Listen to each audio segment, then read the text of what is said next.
the emotions after that? After a game, it's always relief is probably the primary emotion, just because, hopefully we've negotiated that.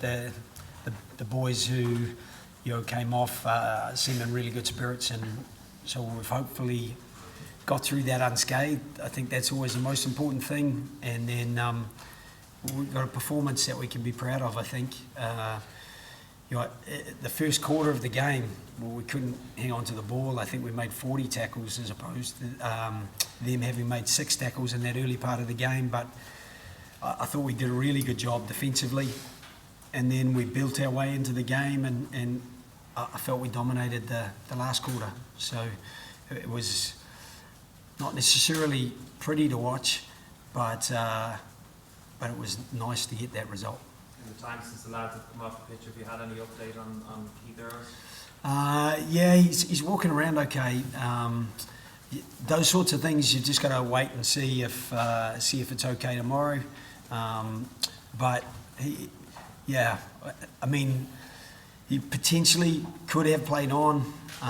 He feels like he could have, but there's no way in a game like that you're going to keep someone on in those circumstances. So it was good to get him off, and once he cools down completely and we maybe get a good look at him tomorrow, we'll have a bit more information.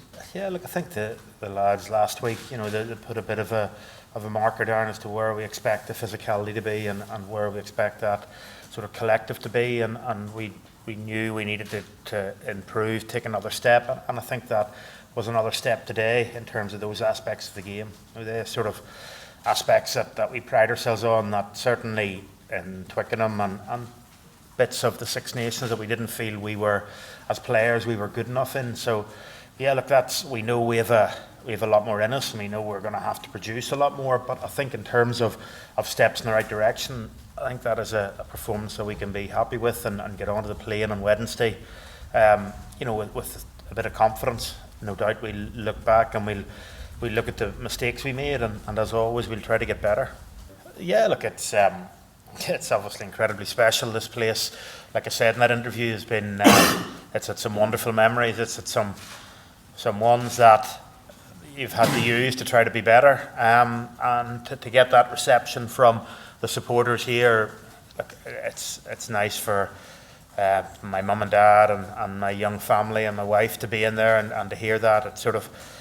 It's nice to see that probably over a fairly long period of time you've done more things right than not, and to get that appreciation is lovely. But look, ultimately it was about to making sure that we were able to build on last week, and it's nice to get the standing ovation and the applause, but ultimately the performance and the result was far more important than that.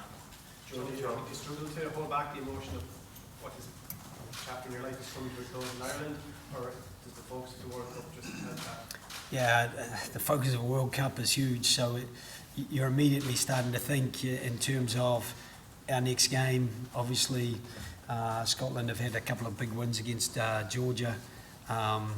They had a good win against France after doing a little bit similar to what we did against England and not really being ready to go from the very start. But that's the nature of these kind of pre-World Cup test matches, where people are trialling combinations and people are at various stages of preparation. So for me, it's been good to take the emotion out of it, as emotionally connected as I am to the team and the performance, to the Aviva Stadium and what it's meant over the last 10 years. I was here at the first game of rugby with my kids, watching an under 20 game with the 4 provinces mixed into 2 teams, and so I was here for the first game of rugby, and ever since then I've had some really special experiences just being here and absorbing the atmosphere. It's phenomenal for such an open stadium, the volume of noise that gets created, and we are incredibly lucky with the support that we have, and I think that was evidenced with the support Rory got coming off today, and thoroughly deserved support as well. Joe, John Klein put in the kind of performance that Yeah, you know, solid, not spectacular. Making tackles, hitting good solid tackles.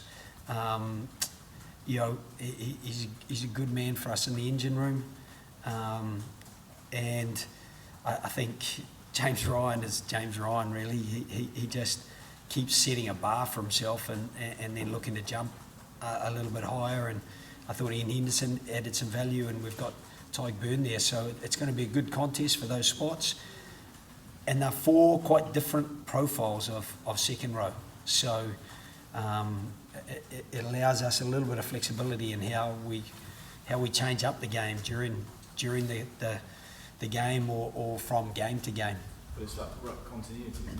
It's just, you always need people who are just going to hit the rucks and make sure you keep the ball. Yeah. Retain it, but retain it well. And he can carry okay as well, you know. He's a big man, you know, and I think across the board there was a real work ethic out there today. And as I said, it wasn't necessarily